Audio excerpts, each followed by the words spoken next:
So over the past several weeks, many of you had the opportunity to meet my parents and then my younger brother. And as I was preparing for this week's message, it really sunk in for me that I'm an older brother.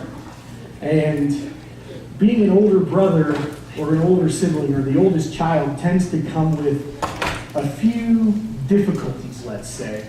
And this isn't true of all oldest children, but a lot of us suffer this way. But when I was young, my dad worked me like crazy. He was a consummate home improver. And because I was an oldest and I had that trait that oldest often have where I wanted to please my father and please my parents, I often worked with him and we did all sorts of things. We poured concrete and we re-roofed garden sheds, and once he made me make bricks. Like he bought me a brick mold and bags of concrete and said, make bricks, I want a path here. And then I had a little sister, and Dad's not going to make little sister make bricks. And then when I was 10, I got a little brother. And I thought, all right, now in just a few years, I'm going to get off the hook. But no, I didn't get off the hook. I did all the mowing and clipping and edging and watering and sprinkler repair and planting and all sorts of things, and my little brother didn't do anything. And then, when my dad asked him to do something, he would often just disappear. And I was thinking, you can do that? You can just not do what your dad wants you to do? And so I've harbored quite a bit of resentment and bitterness over the years at the fact that, man, my dad made me work. And my little brother had it real easy, but as far as I can tell, he loves my little brother just as much as me. And if I'm honest, that really kind of chaps me a little bit. So if you have your Bibles, and I hope you do, please turn with me to Luke chapter 15. We're going to look at a parable that's probably very familiar to many of us. It begins, Jesus, if you remember, last time we were in Luke, just a few weeks ago, Jesus told a couple of parables about the kingdom and about God and how God celebrates when something that is lost and someone that is lost is found. And this is the continuation of that teaching. So beginning in Luke 15, verse 11, it says, Jesus continued, there was a man who had 2 sons. The younger one said to his father, Father, give me my share of the estate. So he divided his property between them. Not long after that, the younger son got together all he had, set off for a distant country, and there squandered his wealth with wild living. After he had spent everything, there was a severe famine in that whole country, and he began to be in need. So he went and hired himself out to a citizen of that country, who sent him to his fields to feed pigs. He longed to fill his stomach with the pods that the pigs were eating, but no one gave him anything. When he came to his senses, he said, how many of my father's hired men have food to spare, and here I am starving to death? I will set out and go back to my father and say to him, Father, I have sinned against you and against heaven. I am no longer worthy to be called your son. Make me like one of your hired men. So he got up and went to his father. But while he was still a long way off, his father saw him and was filled with compassion for him. He ran to his son, threw his arms around him, and kissed him. The son said to him, Father, I have sinned against heaven and against you. I am no longer worthy to be called your son. But the father said to his servants, Quick, bring the best robe and put it on him. Bring a ring. Put a ring on his finger and sandals on his feet. Bring the fatted calf and kill it. Let's have a feast and celebrate. For this son of mine was dead and is alive again. He was lost and is found. So they began to celebrate. Meanwhile, the older son was in the field. When he came near the house, he heard music and dancing. So he called one of his servants and asked him what was going on. Your brother has come, he replied, and your father has killed the fatted calf because he is back safe and sound. The older brother became angry and refused to go in. So his father went out and pleaded with him. But he answered his father, Look, all these years I have been slaving for you and never disobeyed your orders. Yet you never gave me even a young goat so I could celebrate with my friends.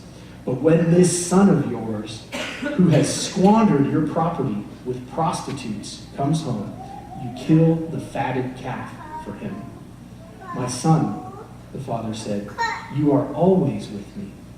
You have everything that I have is yours. But we had to celebrate and be glad, because this brother of yours was dead and is alive again. He was lost and is found. This parable starts by setting the scene. There is a man who had two sons. And now, this parable is commonly known as the prodigal son, but this probably isn't the best name for this parable, because that leads us to focus on just one aspect of what's going on here, and it can distort our understanding of what's going on. This parable is not focused simply on the younger son. The older son and the father are just as big of characters in it, and their parts in it are just as important for us to understand. And we have to understand that prodigal doesn't mean wayward or lost. Prodigal means recklessly spendthrift. So this isn't just the tale of a lost son. This is about prodigality. It's about reckless spending. And we ought not just focus on that aspect of it. We need to look at the father and both sons to really understand Jesus' point with this parable.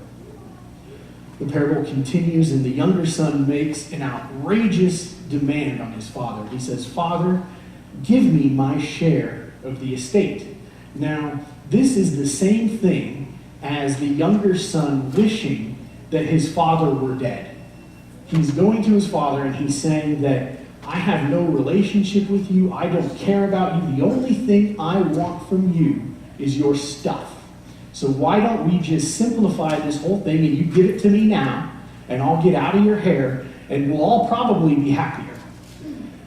And shockingly, in a move that would have really distressed and disturbed Jesus' original audience, especially, the father agrees to this. The father says, okay, and he makes preparations to do this. Now, what is unspoken here, but is operating in the background, is that as the younger son, he would have received 1/3 of his father's estate. In the inheritance traditions of the time, the oldest son received a double portion of the estate, and all the other heirs would receive an equal portion after that. So if you had 4 sons, then the oldest would get twice as much as everyone else, and the other 3 would get equal portions. So in order to do what the younger son wants, the father has to give him 1/3 of all of his property.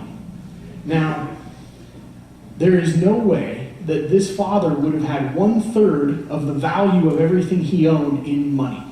So in order to do this, the father would have to start selling off family possessions, selling off portions of the family land.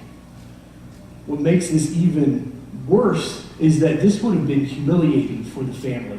The family would not only be selling things that were useful and decreasing their wealth, the community around them would have looked at this and said, there's something really terrible and wrong that is happening within this family. This family, which is no doubt an honored and influential family within this town, this area, is now shrinking. Something's wrong. And they're probably not getting the maximum value for this land. It's a sell-off. And the younger son is hurting this family more than just relationally. It's not just he's going to go off and they're never going to see him again. Isn't that sad? Everyone in the family will feel the loss, and the family will be poorer. And in fact, it's possible that this could even put the family in danger. Their holdings might shrink to the point where they have less of a margin, they're less comfort, and it exposes them potentially to disaster. So it's really shocking that the father agrees to do this thing, but he does. And he divides, so he sells his property and he divides it between the sons. Now, the younger son, after the father does this, gathers up all that he has, takes all of his money, and he moves to a distant country. And it says that he squanders that money, he squanders his inheritance on wild living. So this kind of makes sense. People still do this. You gather up all you have and you want to live the way you want to live. So what do? You go away from those relationships that you have. You go away from the structures that might hold you accountable or call you out on things. And you go somewhere where you can do what you want, free of anyone trying to make you feel guilty or to tell you it's a bad idea. He does that. He goes far away so that he can pursue the desires of his heart. And he is, at this time, essentially dead to the family. See, what would have been expected of the father when the son made this request initially would have been for the father to disinherit him immediately and drive him out of the family. What the father did, gave him what he wanted, and the son drove himself out of the family. He left. He is dead. Now, unsurprisingly, if you spend all of your time pursuing just pleasure and the desires of your heart, it usually leads us to bad places, and we can see that that is where the younger son ends up pretty quickly. He goes and he spends all of his inheritance on wild living, and he's broke. And then even worse, at some point in time after he's spent everything and he's destitute, the land, the country that he moved to, begins experiencing a famine. And so he's gone from just poor, now he's hungry and his need is becoming desperate. And so as a solution, he goes and he hires himself to a citizen of that country to do work. And the man who hires him gives him probably the worst job he can think of, and he sends him out into the fields to feed the pigs. Now, if you think about who Jesus was telling this parable to, there couldn't be a worse job to fall into. Having as a Jewish person to feed pigs is a pretty lowly state. Pigs are unclean. You can't eat pigs. No one in Israel, no one in Judea raises pigs.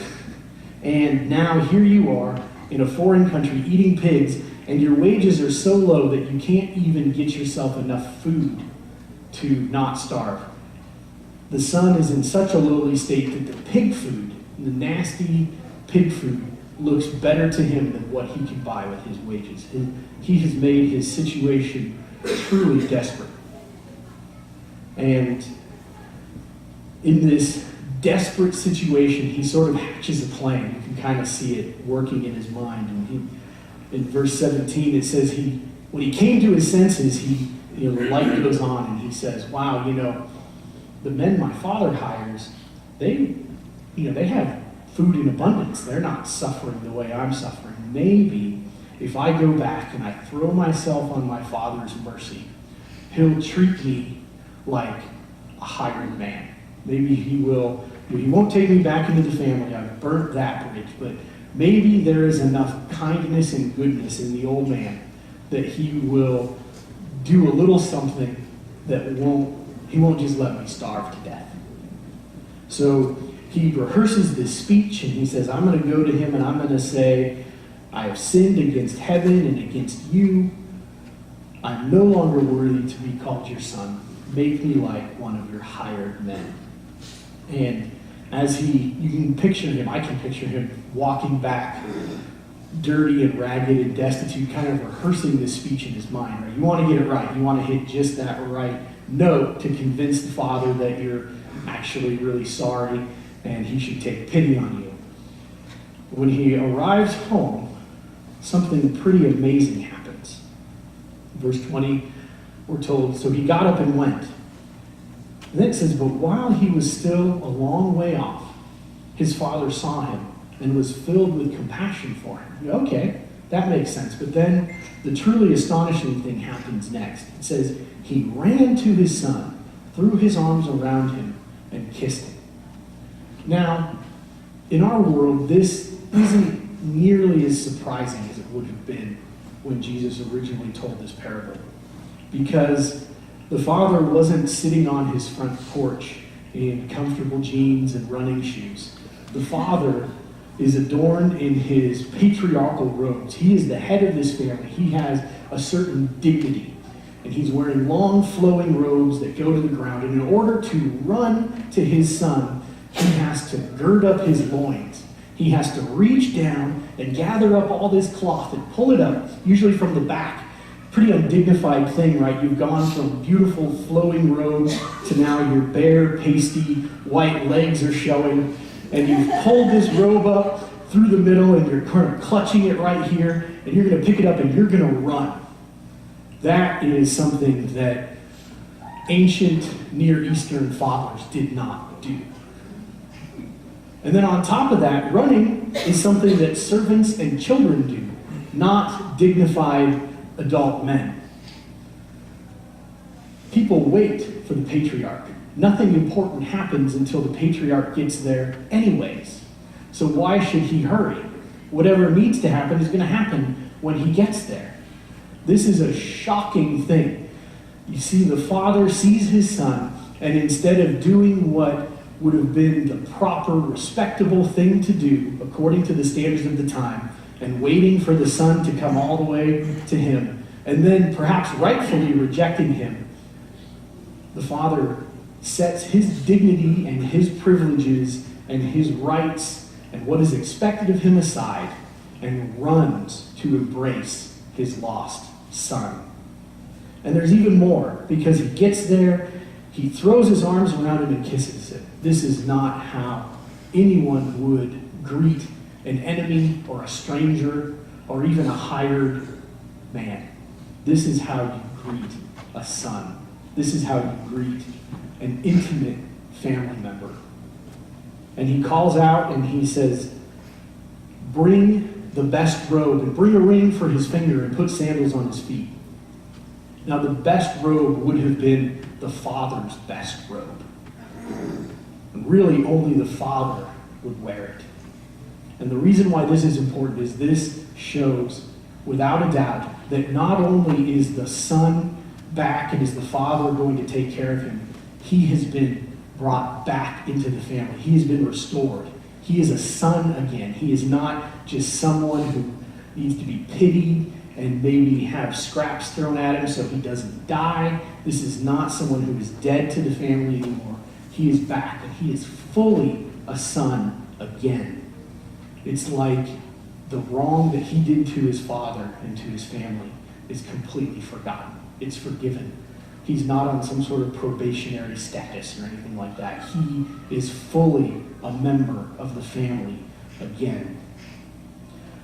Tim Keller would say that a better title for this parable is The Prodigal God, because in this we see a God that is lavish and spendthrift in the way that he loves and the way that he forgives. I think that's a pretty good title for this. And at this point in time, it's really easy for us to see, to kind of get a little sentimental. And there's a big celebration. Verse 23 tells us that the father then commands the servants, bring the fatted calf and let's have a feast and celebrate. He says, for this son of mine was dead and is alive again. He was lost and is found. So they began to celebrate. And this is the most lavish feast you can imagine. People here in this situation, they didn't have meat every day. Meat was not an everyday food. And the fatted calf was the best animal that the family had. And it was set aside for only the most important and special celebrations. So to kill the fatted calf is quite the thing. It is saying that I am not expecting anything greater to happen anytime soon in this family. This is the most wonderful event that we should celebrate that I can imagine right now. This also looks a lot like what we saw in chapters 13 and 14, right? We saw the kingdom of heaven described over and over again as a feast. And the question is, who is going to be in the feast? And here we see that not only is the younger son brought back into the family and allowed into the feast is celebrating his return and his restoration. Now, in our sort of contemporary sensibilities, I think it's easy for us to read this and we kind of get a tear in our eye. Maybe we picture someone listening to Jesus originally as he was giving this parable, and we picture maybe a prostitute or a wayward son or someone who is open and acknowledged to be a sinner, sort of tearing up and saying, that's Jesus. That's that father who represents God.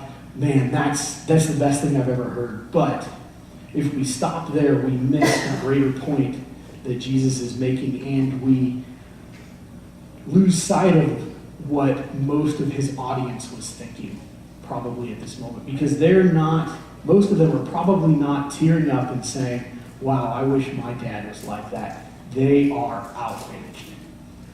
This son went and said to his father, basically, I wish you were dead, took 1/3 of everything the family had, squandered it in the most selfish way imaginable, makes a total wreck of his life in every way possible, comes crawling back home, and dad just takes him back in like nothing happened. That is outrageous. That is the worst father I can imagine, because what about the older brother? And we're going to see right here probably what would have emotionally resonated more, or people listening to Jesus originally would have placed themselves in the story. Because in verse 25, we hear what the older son is doing. Meanwhile, the older son was in the field. When he came near the house, he heard music and dancing. So he called one of the servants and asked him what was going on. The servant said, your brother has come home, and your father has killed the fatted calf because he has him back safe and sound. The older brother became angry and refused to go in. So not surprisingly, older brother's pretty ripped about this whole situation. Not only is the family poorer, he's had to work harder. The younger son hasn't been around to help at all. In fact, he's seeing the implications of this. My younger brother's back. Father has restored him. That means when father dies, that little punk is going to inherit again. So he took his portion, he wasted it, and now he's going to get another. And that's coming right out of what's mine. He refuses to enter the feast. That's a pretty serious thing considering what Jesus has said about feasts just recently. The older brother has now been the one who has separated himself from the family. He is now the one who is outside. He's further from the father than he's ever been. Again, the father does something that would have been almost outside the realm of possibility for a father in this time, in this place to do. It says, the father went out and pleaded with him. So the host, the patriarch, the acknowledged authority in this house, who doesn't run, who doesn't hurry anywhere, who people come to, he leaves his own party to go out and plead with his son. Again, this is scandalous. And for this, the older son is now almost as disrespectful to his father as the younger son was. Because as the father leaves his place of dignity and out of mercy and grace and kindness and love and compassion goes out to comfort the son, he is greeted by venom from the older son. The older son says, look, all these years I've been slaving for you and have never disobeyed your orders. So this word slaving is really revealing about the status of the older brother's heart. Because he doesn't see his relationship with his father as something good. He doesn't want his father any more than the younger son wanted his father. Like his younger brother, he just wants what his father can give him. He just wants the stuff. And so instead of being as upfront as the younger brother was and just saying, I just want the stuff, why don't you give it to me? He is taken the other tactic, which has, I'm going to be the good and dutiful son, and I'm going to do what's expected of me, and I'm going to wait the old man out, and when he dies, it'll be mine, and I won't have to deal with him. But his relationship with the father is just as broken as the youngest son's ever was. I've slaved for you. He didn't serve his father. He didn't serve his family. He didn't love his father because he actually loved his father. He did everything he did for the family, for the father, for the land, out of obligation. And he did it to put his father in his debt so that his father would have no choice but to give him what he was due. He said, I've never disobeyed your orders, yet you never gave me even a young goat so I could celebrate with my friends. But when this son of yours, who has squandered your property with prostitutes, comes home, you kill the fatted calf for him. He is enraged. He is so angry, he can't even take a moment to look at his brother and say, we thought you were dead.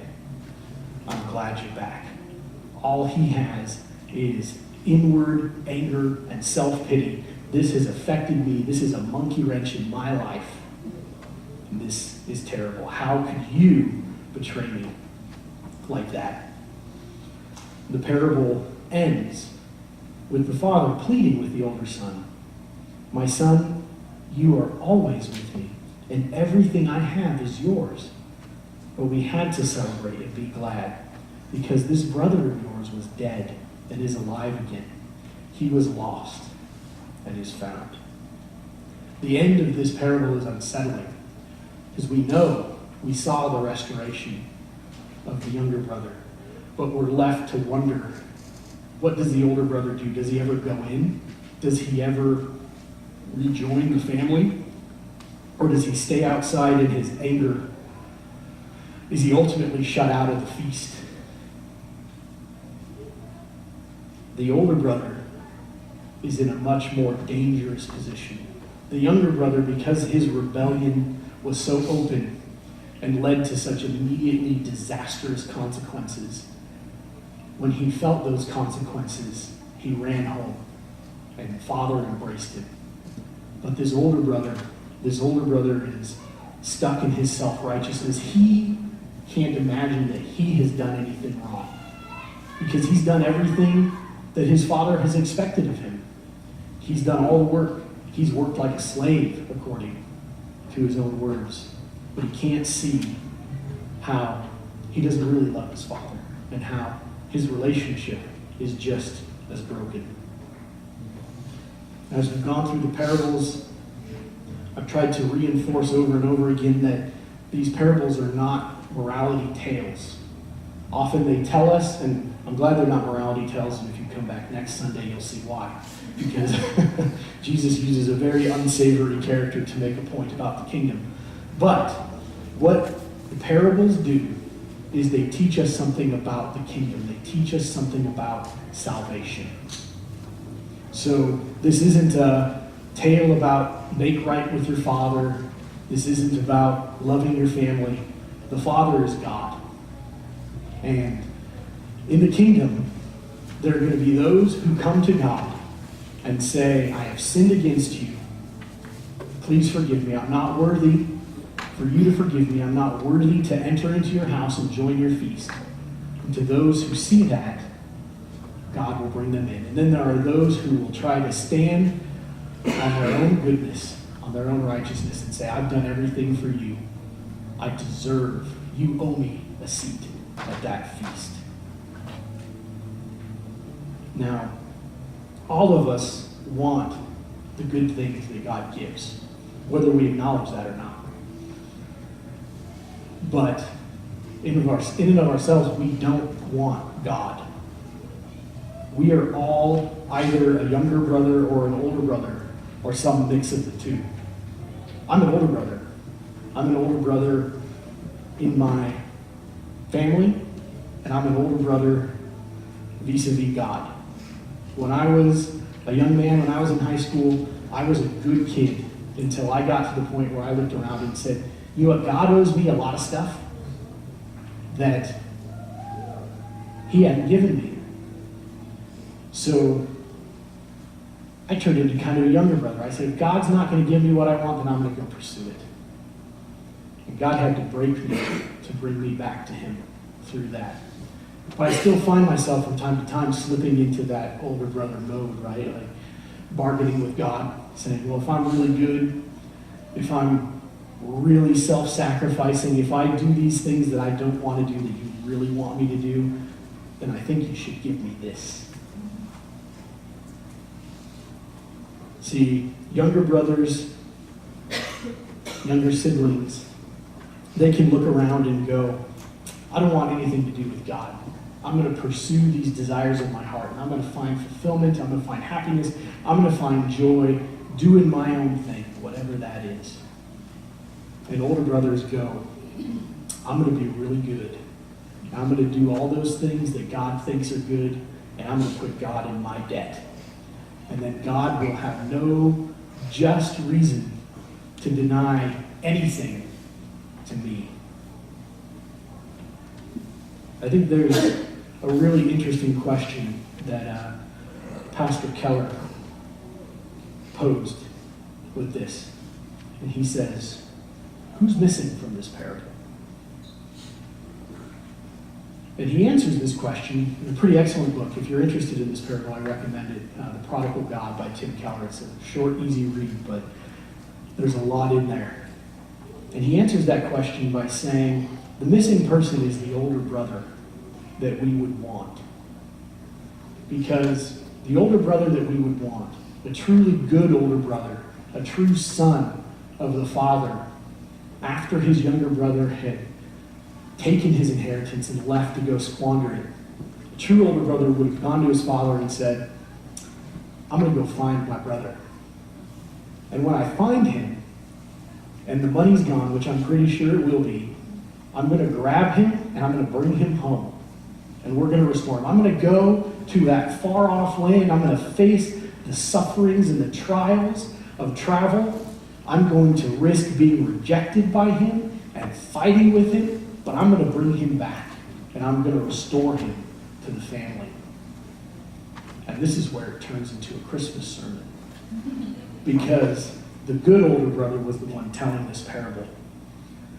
Christ, Jesus, came from heaven to earth for us to grab rebellious sinners and bring them home to the Father. That's why we celebrate Christmas. There's probably some of you sitting out there going, this is a really weird sermon to be hearing the Sunday right before Christmas. But I don't think there's one that is more Christmassy than this. Because this was the whole point. Was God sent the older brother that this older brother should have been for us. And along with that, the salvation of the younger brother was costly. In the parable, it costs the older brother a third of all he had. Because when the younger brother was restored, that meant a third would be given back to him. He would inherit again. And he's not willing to bear that cost. But thanks be to God that the brother that God sent to us, the older brother that God sent to us, was willing to bear the cost of our sins. Because he did. He bared suffering and death for us. He paid the cost for our restoration. Please remember that as we celebrate Christmas this year. God sent us the perfect older brother. Let us pray. Father, I thank you for your Son, and I thank you for this yearly reminder of what you've done for us. I pray that you will pour out your grace and your mercy upon us, that you will make us truly grateful for all that you've done. Do not let us become distracted by the temptations and the cares and the worries of this world or this season. Point our hearts to you. In Jesus' name we pray. Amen.